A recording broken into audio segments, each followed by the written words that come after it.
Olá, meu nome é Tammy Marchiori, eu sou neuropsicóloga e nesse episódio de uma série de episódios que a gente vai fazer sobre cirurgia bariátrica, a gente vai falar sobre a cirurgia em si e para me ajudar aqui, eu tô com o Dr. Vitor, vou pedir para você se apresentar rapidinho. Olá, tudo bem, Tami? Meu nome é Vitor Canguçu, sou cirurgião do aparelho digestivo e já trabalho aí com bariátrica há quase 10 anos. Sou membro do titulado da Sociedade Brasileira de Cirurgia Bariátrica e Metabólica, né? E trabalho aí basicamente com obesidade hoje em dia, já aqui em Juiz de Fora, Minas Gerais. Sim, que bacana. Ó, muito obrigada por aceitar participar. Eu tenho certeza que é um conteúdo útil assim e que muita gente tem dúvida, né? Eu Sim, trabalho com avaliação para cirurgia bariátrica também há isso também, acho que cerca de uns 10 anos. E eu percebo que a parte da avaliação é muito importante, mas o acompanhamento pós é muito importante também, né? mesmo. E eu queria saber um pouquinho da sua experiência. Claro, eu vou falar um pouquinho dos aspectos psicológicos, mas Uhum. da sua experiência, o que que você viu de evolução ao longo dos anos com esse tipo de cirurgia, assim? Então, o que eu percebo é o seguinte, hoje os pacientes eles têm uma preparação muito mais sistematizada, vamos dizer assim, né? Logo que eu comecei, eu lembro que não tinha muito bem uma diretriz e a gente fazia as avaliações meio que dependendo do que a gente achava que o paciente precisava, sabe?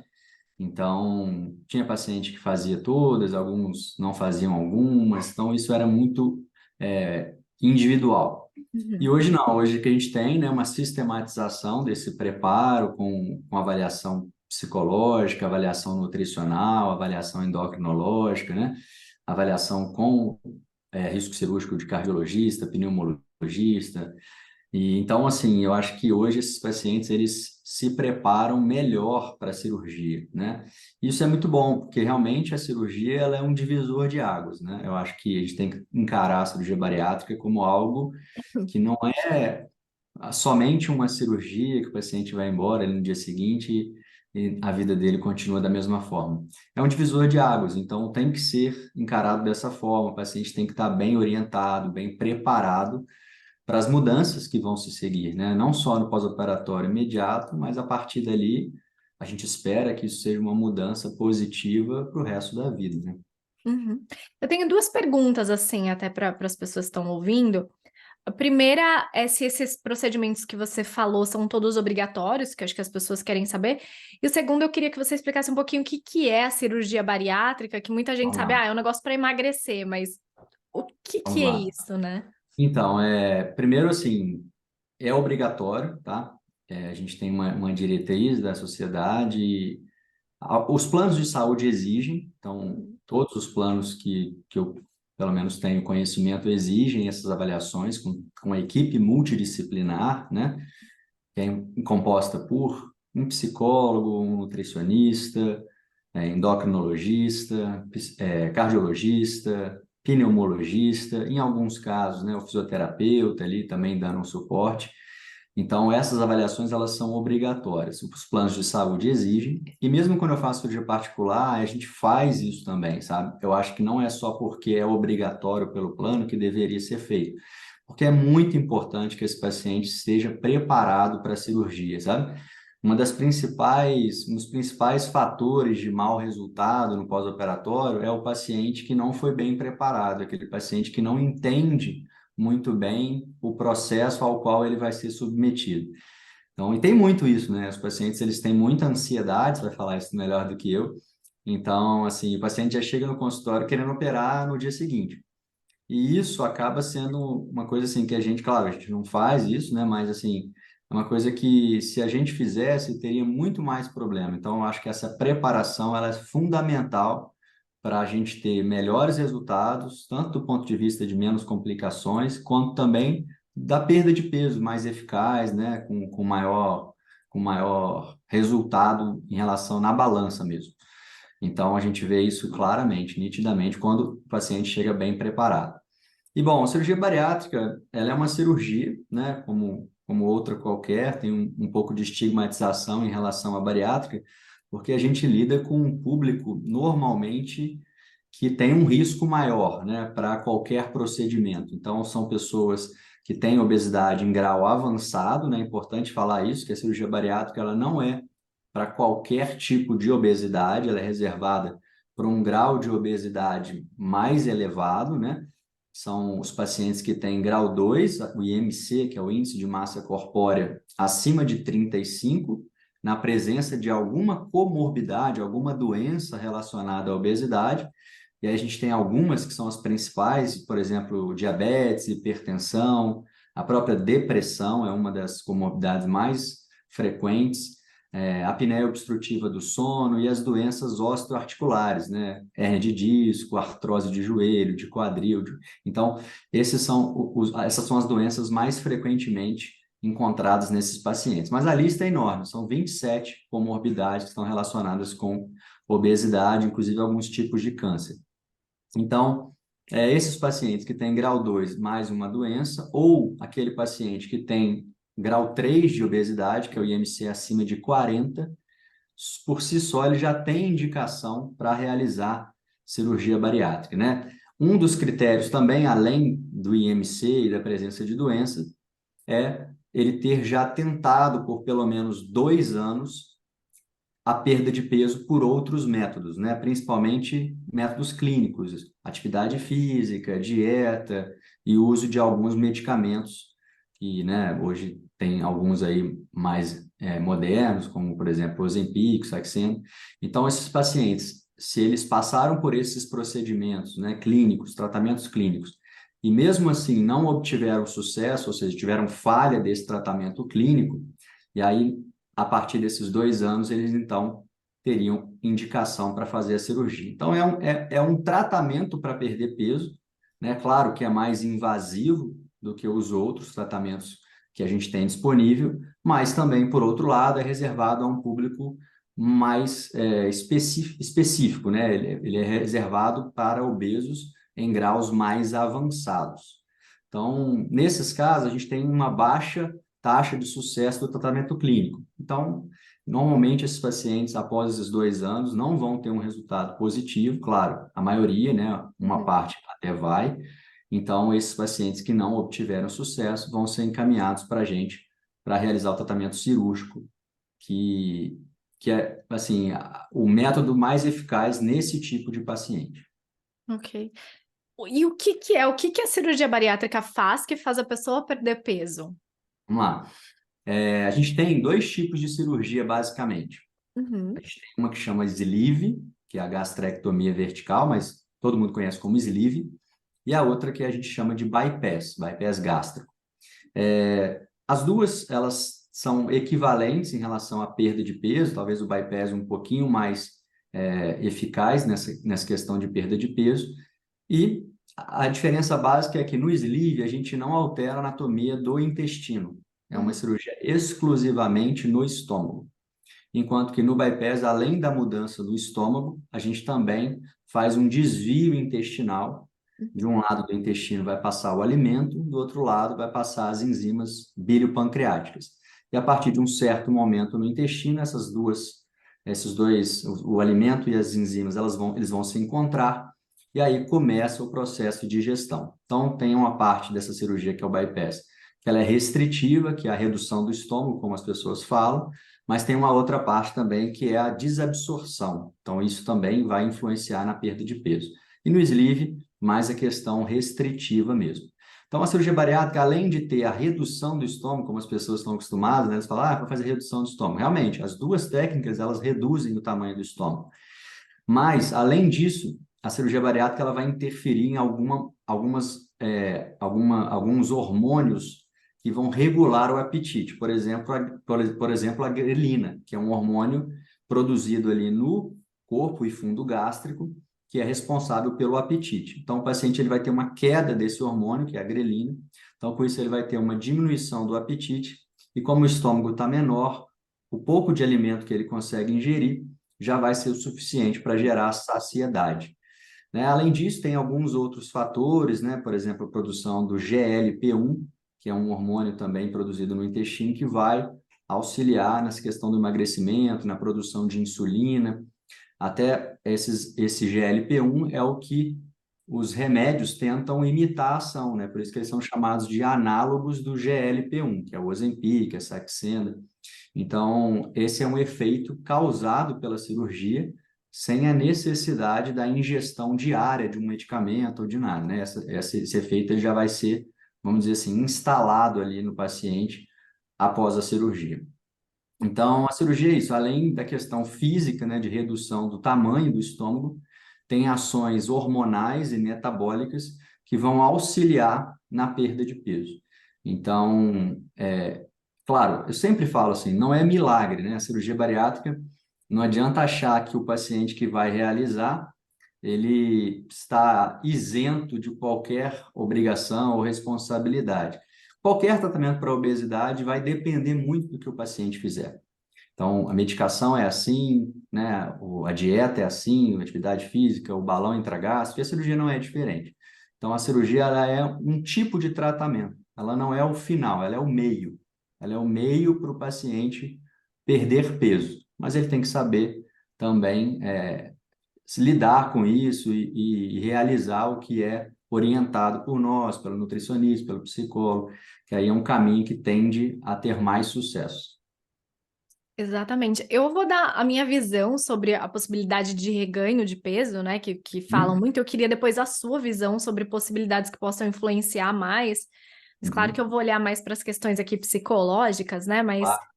a obesidade, ela é multifatorial, a gente sabe hoje, né? Então, vão ter aspectos psicológicos, de estilo de vida, neurobiológicos dessa pessoa e também fisiológicos, uma predisposição genética. Então, tem um zilhão de fatores que vão influenciar aí na obesidade. E claro que alguns a gente tem mais poder de ação do que outros, que a gente não consegue mudar. Uhum. Mas a pessoa, quando ela é obesa, ela tem um determinado estilo de vida, né? Não estou dizendo que todo mundo que é obeso tem o mesmo estilo de vida, não. Mas tem um determinado estilo de vida, porque a obesidade, ela gera muitos desafios a mais para essa pessoa, né? Para essa pessoa, por exemplo, praticar um esporte ou um exercício físico diariamente. É mais difícil para ela fisicamente fazer isso, e o ser humano é um bicho complicado, né? Tudo que é mais Uhum. difícil, a gente dá uma evitada ali, todo ser Exato. humano, né? O nosso cérebro, ele não gosta de desconforto, então a gente tem uma tendência sempre a se manter confortável. E esse conforto, ele é prejudicado pela obesidade em vários âmbitos da vida, né? Então, a Com obesidade, certeza. ela também vai influenciar na disposição, ela vai predispor, né? Não é que ela causa, mas ela predispõe a transtornos como ansiedade, depressão, que são transtornos que vão influenciar na nossa energia física, mas também mental, às vezes dificuldade de raciocinar, de prestar atenção, de memorizar as coisas. Tudo isso tem muita relação com transtornos mentais. Então, às vezes, a pessoa focar no trabalho, a pessoa estudar mais, são várias coisas que podem estar como um galho de árvore penduradinhas, uma influenciando a outra aí. E aí, o Uhum. que que acontece? Quando a pessoa ela tem obesidade, a gente investiga na avaliação lá atrás, né? Os hábitos familiares, relacionados à alimentação e não, relacionados a estratégias de enfrentamento dessa pessoa, né? Porque a gente sabe que, por exemplo, alimentos com muito açúcar ou processados ou outros, eles funcionam assim. Eu sou a viciada do chocolate, né? E você quer me pegar Uhum. estressada? Meu marido brinca que se eu fico estressada, precisa ter uma caixa de chocolate aqui em casa, porque literalmente a gente tem uma sensação de alívio imediato ali, ou de prazer imediato. Mas, exato. E se essa pessoa tem questões ali emocionais e ela já tem um hábito de recorrer a essa alimentação, tudo isso vai ser favorecido, né? Então, vira ali realmente um mecanismo de eu tô triste e aí eu ou estressado ou cansado e eu como, e às vezes eu fico culpado e aí eu como mais para lidar com essa culpa. Não acontece com todo mundo, claro, cada caso é um caso. Mas a gente tem ali mecanismos, né? Além da questão do cérebro mesmo. A pessoa que está sem energia, o cérebro manda uma informação ali, e às vezes a gente busca o quê? Açúcar, que vai dar um pico de energia na gente. Só que daí Uhum, a energia despenca. E são várias coisas que vão se retroalimentando. Então, quando a pessoa vem fazer a avaliação, não é só falar da cirurgia, mas de todos esses mecanismos, padrões da família, né? Às vezes a pessoa passa por cirurgia, mas a família tem um padrão alimentar que não muda. uhum. Todo mundo sabe, né? Às vezes eu falo assim, nossa, essa semana eu vou comer mais leve. Daí meus filhos pedem hambúrguer. Qual a chance de eu comer uma salada? Difícil. Então a gente orienta a família também, né? Que é muito importante para o Uhum, pós-operatório, acho que você vai falar da importância da família, mas para tudo isso, ok. Só que a dificuldade que eu vejo é o seguinte: as pessoas às vezes engajam nesse processo para fazer a cirurgia, que é uma coisa que elas querem. uhum. Só que o pós-operatório envolve muita coisa, envolve uma questão de identidade, da adaptação, da cirurgia em si e da resposta física, que não é fácil. Você fez a cirurgia, mas as angústias, os padrões, tudo isso não sumiu naquele dia. E daí as pessoas, poucas, hoje é mais falado, mas ainda não é maioria, pelo que eu vejo, tem a manutenção com o Nutri, com o psicólogo e com todos esses profissionais. E eu vejo que isso muitas vezes influencia ou no reganho de peso, ou aquilo que a gente chama, às vezes, de trocar, né? Então a gente tem um número alto de pessoas, por exemplo, que desenvolvem uso abuso de substâncias e outras coisas pós-cirurgia. Troca de adição, né? Exato. O que que você acha disso? Assim, e o que que você vê que influencia nesse possível reganho de peso? Então, você falou muito bem, assim. Quando a gente avalia paciente pela primeira vez, né? É engraçado que, assim, hoje, raríssimas as vezes o paciente, ele tá ativo, assim, no sentido de atividade física. A maioria das vezes é um paciente sedentário, e a gente vê que tem muita questão da estigmatização social, né? O paciente ele não se sente bem num ambiente, por exemplo, da academia, num ambiente onde o esporte é algo que é importante ali, né? Que está sendo praticado. Então, normalmente é um ambiente que as pessoas, né, se vestem com uma roupa mais aberta, com mais partes do corpo aparecendo. Então, essa pessoa não se sente bem naquele ambiente. Então, ela tem como resposta a fuga, né? Ela sai daquele ambiente, tudo que relaciona a roupa apertada, enfim, ela tenta evitar aquele tipo de situação. Então, com isso, realmente vem essas questões todas que você falou, Tami, da questão, né, de descontar essa falta de, talvez, de gasto energético em alguma coisa que seja prejudicial a ela mesma, né? Então, ela começa a ter esse comportamento compulsivo com a alimentação, né? Às vezes até em relação a... Teve um dia ruim, então eu vou comer um chocolate aqui para me recompensar. Ou não, teve um dia bom, então eu mereço um Uhum. chocolate aqui É. porque eu fiz isso e bom hoje, enfim. Então, assim, isso começa a ser algo tão natural e às vezes a pessoa vai ganhando peso e não percebe. O que eu mais escuto no consultório é assim, doutor, nos últimos 3 anos eu ganhei 40 quilos e eu nem vi. Então, assim, a pessoa está tão ali ausente no sentido de está tão focado em outras coisas, essas preocupações, e acaba descontando isso na alimentação e acaba cada vez mais tendo fuga, né? Então, às vezes ela não percebe esse ganho aos pouquinhos, né? E aí ela vai perceber no comentário dos outros, o que deixa ela mais triste, mais fechada, né? Às vezes a pessoa até desenvolve uma fobia social mesmo, né? Que são Uhum. casos mais extremos, não quer sair, não quer ir para eventos, não quer encontrar outras pessoas, enfim. Então existe isso muito evidente assim, né, nesses pacientes, sabe? E a gente vê assim que a primeira consulta é um evento, assim, a pessoa se prepara para aquela consulta.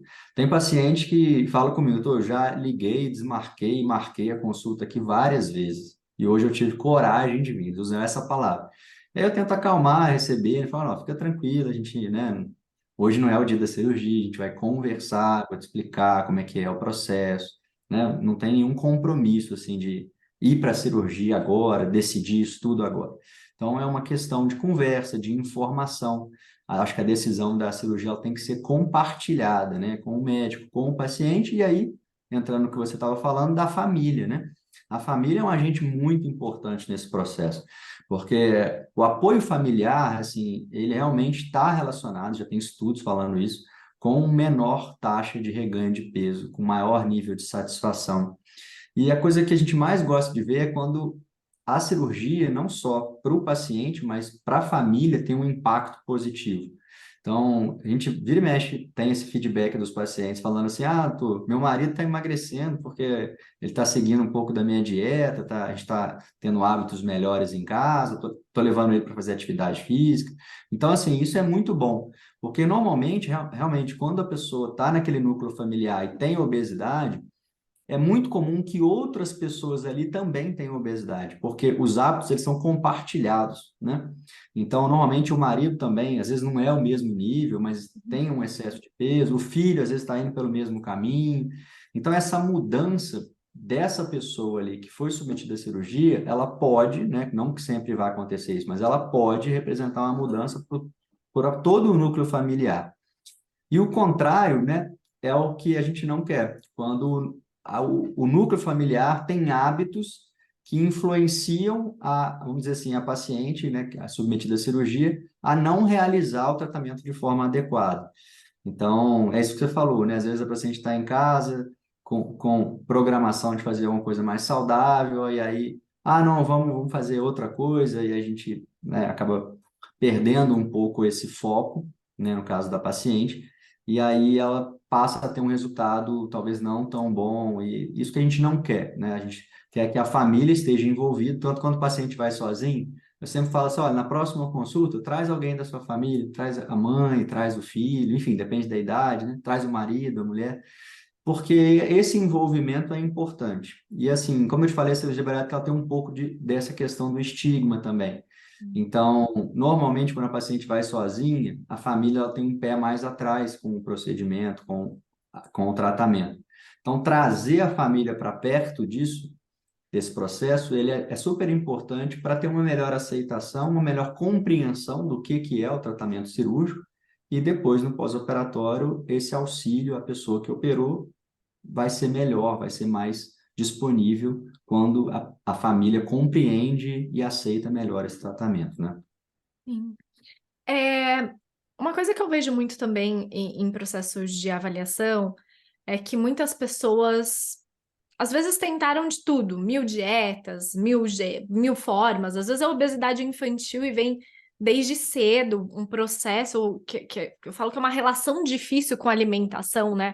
A alimentação, tem tantas pacientes obesas que falam a mesma coisa para mim, Tami, eu passo o dia inteiro pensando em comida, ou em como evitar, ou em se eu comi não devia ter comido, ou que eu tô com fome e queria comer.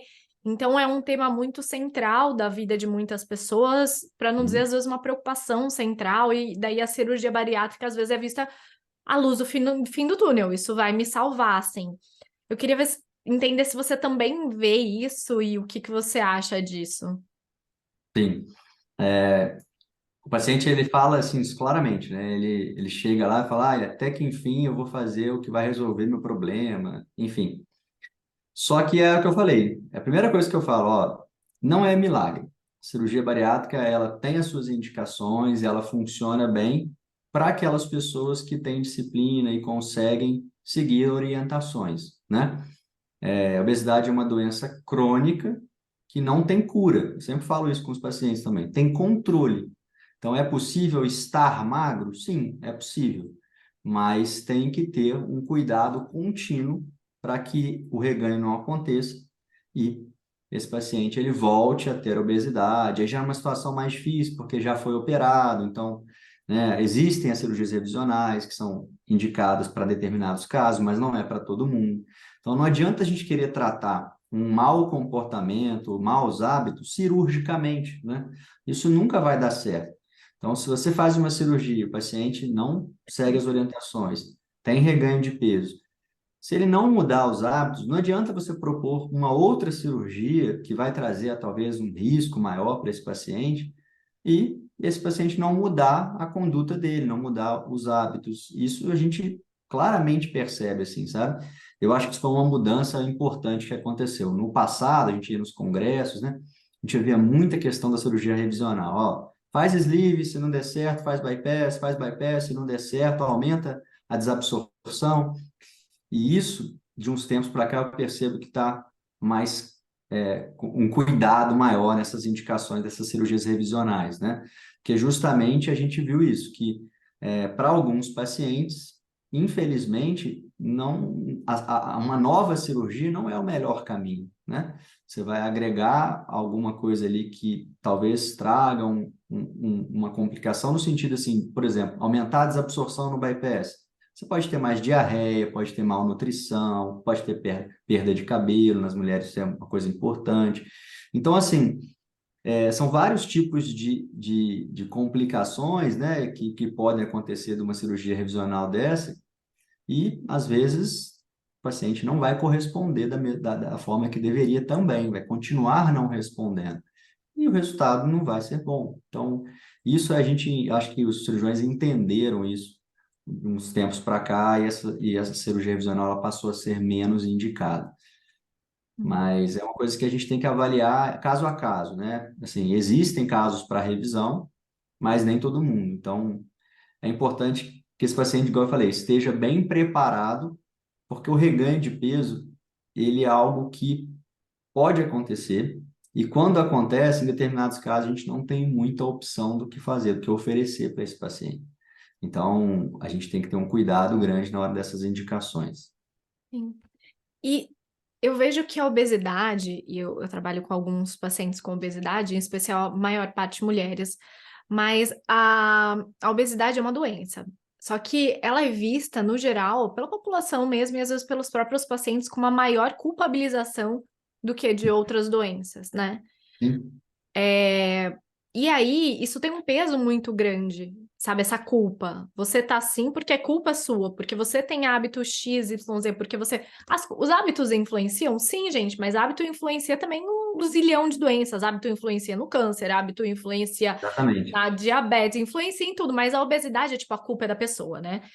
E eu vejo uma dificuldade que é o seguinte: indo para minha área, eu sou neuropsicóloga, se tem uma coisa difícil, é mudar hábito, tá? Não é Hum, fácil. Não Não é é fácil fácil. para ninguém. Eu vou falar assim, 95% da população sabe exatamente o que precisa ser feito na vida. Hum, Daí até a gente fazer, todo mundo, eu, você me ouvindo, o Dr. Vitor, eu tenho certeza que tem coisa na vida dele que ele sabe que a gente precisa fazer. Aí a fazer é um certeza. negócio, porque o nosso cérebro ele é muito adaptável, então ele tem caminhos neurais que é como se ele registrasse aquilo que a gente está habituado a fazer. E mudar de caminho, ainda que a gente saiba que é melhor, demanda muita energia do nosso cérebro, então ele tem uma tendência a puxar a gente para o que a gente está acostumado a fazer. Uhum. Então a gente precisa de um esforço, a gente precisa de estratégias e a gente precisa de constância. Ninguém muda hábito em uma semana, precisa ser constante. Então a minha dica do coração é: se você quer fazer exercício, cara, não matricula na academia e fala, eu vou todo dia, 2 horas por dia. Você vai 2 dias, você vai largar a academia. Uhum. Faz uma caminhada no quarteirão uma semana. Fez? Deu certo? Faz meia hora, deu certo? Se matricula na academia e vai 3 vezes por semana, 40 minutos.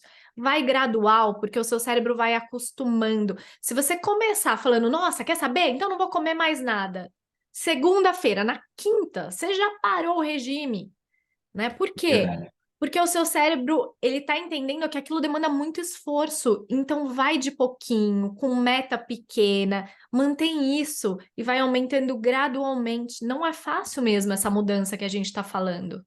Com certeza. A gente tem a mania também de fazer as coisas só quando a gente consegue fazer tudo perfeito, né? Por Uhum. exemplo, igual você falou, vamos para a academia, mas eu tenho que fazer 2 horas, eu tenho que fazer aeróbico, tenho que fazer musculação. Às vezes você não tem tempo para isso. É o que eu falo com os pacientes. Faz meia hora de caminhada, faz qualquer coisa, mas faz. Você falou exatamente o que eu ia falar. A constância é que dá o resultado, né? Não é você fazer intensamente 2 semanas e parar intensamente uma semana. Se você não fizer por um período prolongado, provavelmente não vai dar certo. E aí o que a gente percebe nessa mudança de hábitos, um fator ali fundamental, eu acho que no pós-operatório, é a questão da recompensa, né? Porque no pós-operatório a gente começa a ter resultado na balança, né? E principalmente no início, nos primeiros 30 dias, o paciente perde ali 10% do peso, 12% do peso. Então, isso causa uma sensação de bem-estar, de que ele está tendo a recompensa, que eu acho que é fundamental para esse gatilho aí de começar a mudar esses hábitos. E aí, às vezes, o paciente sempre tentou fazer alguma atividade física, não via resultado, parava. Tentava, não via Uhum. resultado e parava. E aí começa a ver esse resultado, fala, opa, peraí, estou fazendo alguma coisa aqui que está dando certo. Então vou tentar manter isso aqui que eu estou fazendo. E aí começa a ver que realmente está perdendo peso, começa a ver na roupa, começa a vestir uma camisa com um número menor, e aí começa a ver que as roupas já não estão servindo mais. E aí começa essa sensação de satisfação, de autoestima, né, que está melhorando, de recompensa mesmo pelo esforço que ele fez. Então, eu acho que isso é fundamental. Eu escuto isso muito. Falo, nossa, eu nunca gostei de academia. E agora eu estou adorando, porque quando eu não vou, eu sinto falta. Então, assim, escutei isso hoje no consultório. O paciente falou, eu vou no ódio, mas eu corri uma semana, já não, eu não estou aguentando mais, eu quero ir na academia amanhã. Então, assim, aí eu brinquei com ela, então não é tão ódio assim, então já tem um pouquinho de amor aí. Mas a gente percebe isso, assim, que as pessoas, elas começam a ter essa sensação de recompensa, de retorno, e aí isso causa um estímulo maior para essa mudança necessária, né? Que talvez é o que faltava ali. A pessoa fazia, não via, parava. Porque a gente é assim, né? O ser humano é um pouco assim. A gente, igual cachorro também, né? Se não tem aquela recompensa, né? O biscoitinho ali no final, quando faz xixi no lugar correto e tal. Então, isso é um pouco da gente também. Então, eu acho que isso é fundamental. Não sei se você percebe isso aí no pós-operatório dos pacientes que você acompanha também. 1.000.000%, assim, né? Esse a gente chama de reforço positivo na psicologia. Uhum. E isso é muito importante, porque a gente é imediatista, né, gente? Você faz o negócio, não vê resultado, fala, vai vir, viu? Mas daqui 1 ano, que não sei nem se vou estar vivo daqui 1 ano. Então a gente para, né? Tem Uhum. essa tendência. E por isso que quando o paciente está em processo e nessa fase inicial, você vai ver esse resultado que o doutor falou, mas chega uma hora que o peso dá uma estagnadinha. E é muito importante a manutenção de hábitos. Então, se reforce positivamente, ou seja, dê esse reforço, ainda que não seja com a perda de peso rápida, se cuidando, vendo, fazendo outros movimentos que deem essa sensação de bem-estar que você associe com esse autocuidado, com esses hábitos. Não pare de se reforçar, sabe? Positivamente. Mas esse start inicial é muito importante. Eu vejo pacientes falando exatamente isso, né? Eu ia na academia, mas não via mudança, porque lembra que eu falei, começa fazendo 15 minutos, dali uma semana faz tanto. Só que a gente sabe que 15 minutos, uma semana, um mês, não vai dar uma perda de peso, e aí muita gente desanima no processo. Então, se motive, né? Quando isso não for tão claro, continue se motivando de outras formas. E aí que o processo psicoterapêutico é muito importante para essa mudança de hábito, para buscar esses reforços para o seu padrão, para a sua vida, para te dar novas estratégias de enfrentamento mais saudáveis que não envolvam não só alimentação, né? Mas muitos pacientes com obesidades têm outros mecanismos, às vezes, relacionados, por exemplo, à impulsividade ou mecanismos de enfrentamento, como compra, jogo, alimentação. Então, é comum e você ter mais ferramentas para ter repertório para lidar com isso de uma maneira mais fácil é importante, assim. Gente, ó, eu sei que é caro, todo mundo fala, tá, mas quem pode, tanto profissional?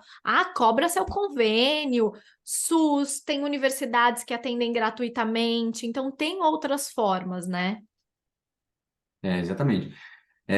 Inclusive, a gente tem aqui na Juiz de Fora, na cidade onde eu trabalho, né, um programa do SUS, que eu sou cirurgião, mas a gente tem um programa que funciona super bem, sabe? Então, acredito que nas cidades maiores também tem esses programas, né? Conheço do Rio de Janeiro, de Belo Horizonte, onde já trabalhei também. Sei que tem esses programas de cirurgia bariátrica e que a gente normalmente tem todas as equipes, né, da equipe multidisciplinar, tanto a equipe de psicologia, de nutrição, de endocrinologia, de pneumologia, cardiologia, fisioterapia, todos juntos ali para preparar e acompanhar esses pacientes no pós-operatório. Então, eu vejo que realmente tem pacientes, lógico, que têm dificuldade, né? Até por deslocamento e tal, mas tem isso disponível, é só procurar, né? E Uhum. também, às vezes tem um pouco de paciência, que às vezes o programa demora um pouquinho na fila ali, mas uma hora vai chegar, né? Eu acho que quem está preparado, acho que vai ter o seu momento. Sim, com certeza. Na parte cirúrgica mesmo, assim, é, o que que você vê de maiores desafios para as pessoas que fazem a cirurgia? Bom, do ponto de vista cirúrgico, assim, primeiro a gente tenta, né, colocar cada paciente na indicação da sua técnica, né? Então, assim, saber qual paciente se encaixa melhor para qual tipo de técnica, em relação a sleeve, em relação a bypass, né? Isso é uma decisão que a gente tem ali no consultório, baseado nos dados que o paciente apresenta, né, em relação a IMC, doenças associadas, e nos exames complementares também que a gente realiza no pré-operatório. E assim, normalmente quando a técnica ela é bem indicada, né, a gente consegue, hoje a gente faz as cirurgias por videolaparoscopia, né, que é com pequenas incisões, aí parecido com cirurgia de vesícula, que eu acho que é mais popular, as pessoas têm mais conhecimento. Então a gente faz por videolaparoscopia e, assim, normalmente as cirurgias são rápidas, né? A gente tem hoje um tempo médio aí de cirurgia de 40 minutos, 45 minutos no sleeve, em torno de uma hora e 15 ali no bypass. O bypass é um pouquinho mais demorado. Mas mesmo assim, são cirurgias rápidas, né? Mais ou menos o mesmo tamanho aí de uma cirurgia de vesícula, de hérnia por vídeo, enfim. Então, não são cirurgias prolongadas, né? O pós-operatório dessa cirurgia, ela não é, quando é feita por vídeo, principalmente, ela não é um pós-operatório que exige um repouso, um Uhum. absoluto, vamos dizer assim. Pelo contrário, a gente estimula que o paciente saia do leito, saia da cama precocemente, né?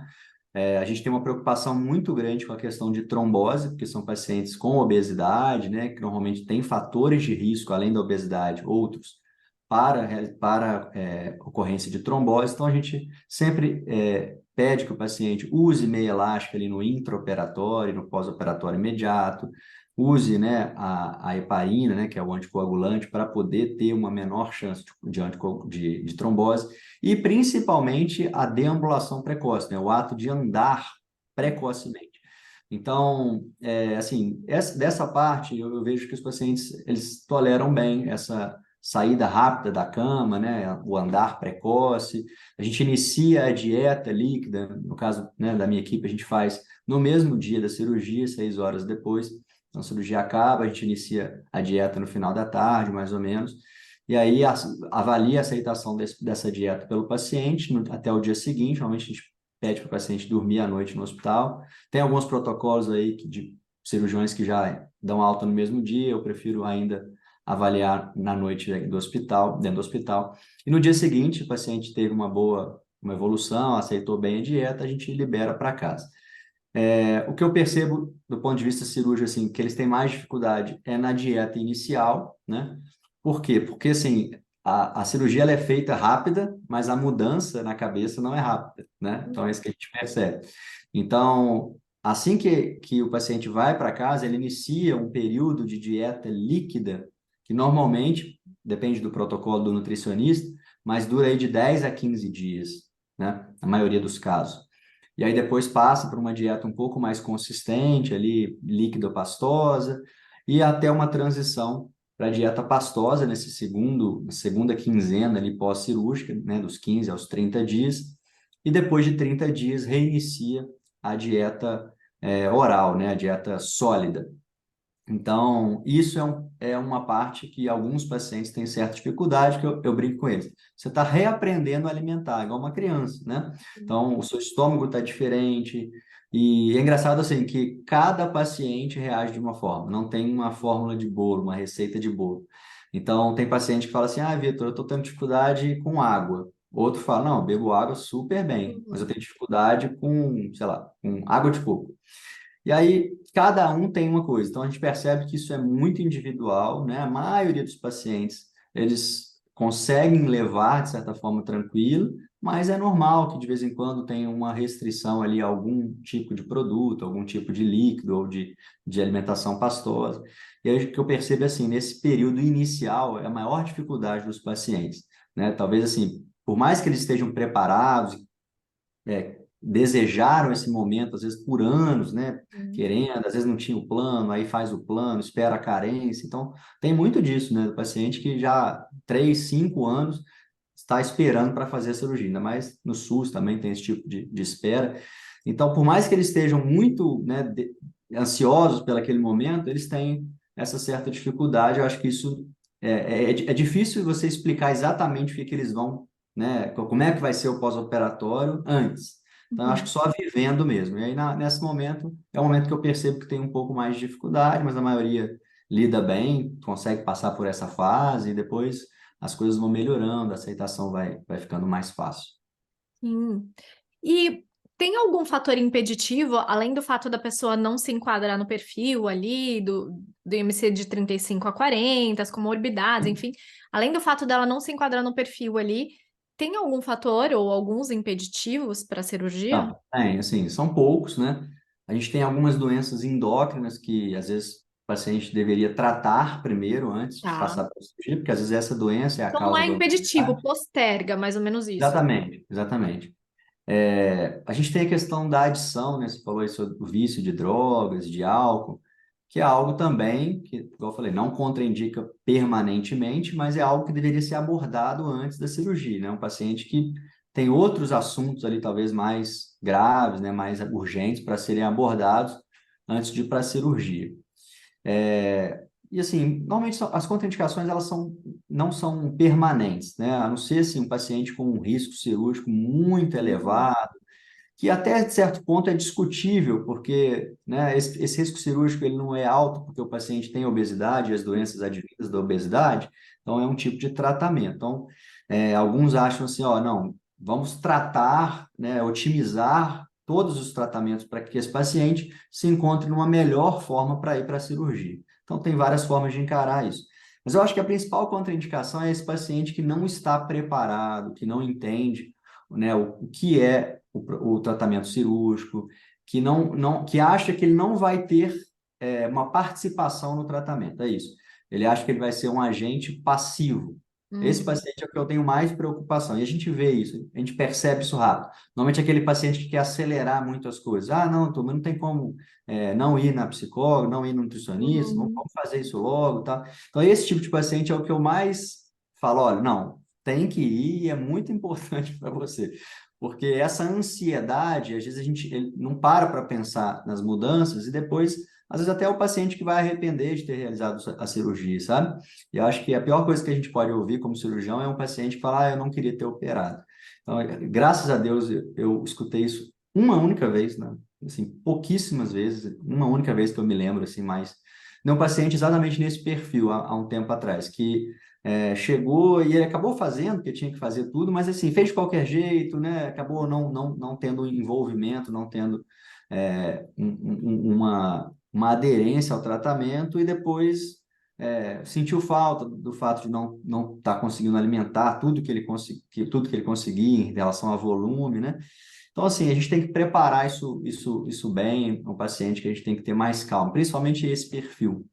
Mas fora isso, não tem uma contraindicação importante, assim. A não ser, por exemplo, doenças psiquiátricas graves, uma esquizofrenia grave e tal, que também é um paciente que teoricamente tem que ser avaliado pelo neuro, pelo psicólogo, psiquiatra, para saber se ele, né, tem ou não a capacidade de entendimento e de Uhum. ir para a cirurgia. Mas basicamente são essas as contraindicações. Eu vejo mais assim como coisas que têm que ser abordadas antes da cirurgia, e não contraindicações absolutas, vamos dizer assim. Uhum.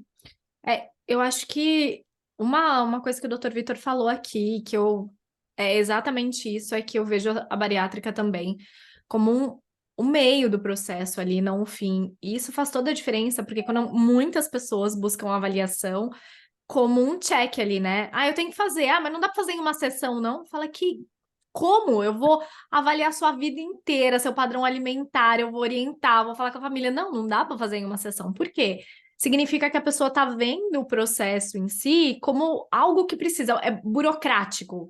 É tipo, é um negócio que eu preciso tirar da frente para chegar à cirurgia, e não como parte do processo da cirurgia. E é Né? muito importante. Se você está ouvindo, você quer fazer a cirurgia, ou conhece alguém que quer fazer, entender que todas as avaliações e os tratamentos e acompanhamentos pós fazem parte do processo de uma cirurgia que é efetiva, né? Agora, se a gente olha como um check ali para colocar na lista, aí tem a tendência da coisa, porque a gente sabe, infelizmente, tem profissionais que não são tão éticos e que vão fazer isso em uma sessão ou vão perguntar seu nome e vão dar o laudo. Existe, infelizmente existe. Então, eu espero Sim. que parta da busca da pessoa, né? Porque é sobre ela. Exato, tem muito isso mesmo, o paciente querer rapidamente, né, conseguir esses laudos e tal. E eu sempre falo, olha, não tem pressa, a cirurgia não é uma urgência, né? A gente conceitualmente não fala que a cirurgia bariátrica é uma cirurgia de urgência, porque não é. E, idealmente, isso tem que ser bem feito, porque não é só, igual você falou perfeito, tá? Não é só conseguir o laudo para o convênio autorizar, né? Alguns veem assim, talvez a maioria, mas isso já é o tratamento, já é a preparação para o tratamento, né? Para o tratamento cirúrgico, mas assim, o tratamento cirúrgico é só um aspecto do tratamento para emagrecer. Não é o que vai fazer emagrecer por si só. Então, toda essa orientação, essa percepção, né, da família, essa participação dos entes ali, familiares, isso vai ser de fundamental importância para que aquela cirurgia dê certo. E dê certo não é só dele, deu certo, não teve complicação. Deu certo, perdeu peso e manteve peso. E teve qualidade de vida associada, e teve melhora das doenças, e influenciou a família.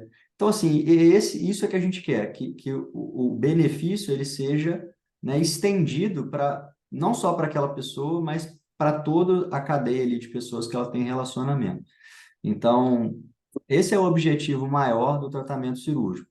E a gente tem que ter esse cuidado aí na indicação, porque justamente esse tipo de paciente é o que mais precisa, talvez, de falar, ó, peraí, vamos fazer algo mais devagar aqui, né? Vamos avaliar bem aqui tudo que você já fez, todo o seu passado, a família, seu histórico, porque realmente se você mantiver o mesmo raciocínio, os mesmos hábitos, daqui a pouco você está com obesidade de novo. Então, isso a gente tem que identificar ali rapidamente, né? Perfeito. E eu acho que isso é importante também, tem muitos psicólogos, e eu dou aula de avaliação para cirurgia bariátrica e outras, e para os profissionais também entenderem a importância disso, né? Que Uhum. faz parte do todo, e eu acho isso essencial. Doutor, eu quero agradecer demais, demais pela sua participação, e eu queria Eu saber que se você tem agradeço. uma mensagem final, alguma coisa que você gostaria de falar que talvez eu não tenha abordado. Bom, Tamir, eu te agradeço pelo convite, foi um prazer aqui participar. Bom, é isso. Eu acho que a nossa conversa ela é fundamental assim para as pessoas que estão pensando em cirurgia bariátrica ou que tem alguém na família, né, que está nesse caminho aí da cirurgia bariátrica, de dar esse apoio para a pessoa, né, de entender que essa pessoa ela vai passar por uma mudança, ou se eu estou falando para você que vai fazer a cirurgia, né, que você vai fazer um procedimento que não é algo pontual, é algo contínuo, né, que a partir dali tomar algumas decisões e mudar hábitos vai ser fundamental para o seu sucesso, né? Eu acho assim, não estou falando aqui para ter a cirurgia mais fácil para o cirurgião ou a avaliação mais fácil para psicólogo, para nutricionista. Você tem que pensar que o que você vai fazer é para você, né? O maior beneficiado com o tratamento vai ser a sua saúde, né? O seu bem-estar, a sua qualidade de vida, a sua longevidade, né? Porque a gente sabe que hoje o paciente com obesidade ele vive um período aí de mais ou menos 9 anos a menos. Então, assim, isso é muito importante. Você querer buscar algo que vá trazer benefício para a sua saúde. Então, se você estiver disposto e estiver interessado, né, na cirurgia bariátrica, procure um cirurgião, né, na sua cidade, alguém. Eu acho importante procurar alguém que tenha experiência, que tenha essa relação com a sociedade, que tenha, né, uma equipe multidisciplinar ali adequada para fazer esse preparo, que você tem mais chance de ter sucesso, né? Sucesso na perda de peso, na manutenção desse peso e qualquer coisa a gente está às ordens também para esclarecer alguma dúvida que porventura possa aparecer. Perfeito, perfeito. Gente, os contatos do Dr. Vitor também vocês encontram na legenda. Muito, muito obrigada. E fica atento que vão ter outros episódios também sobre cirurgia bariátrica, abordando aí vários aspectos que a gente acha relevante. Doutor Vitor, muito, muito obrigada mais uma vez. Agradeço, tá? Obrigado pelo convite, adorei nosso papo. Imagina. Tchau, tchau, gente.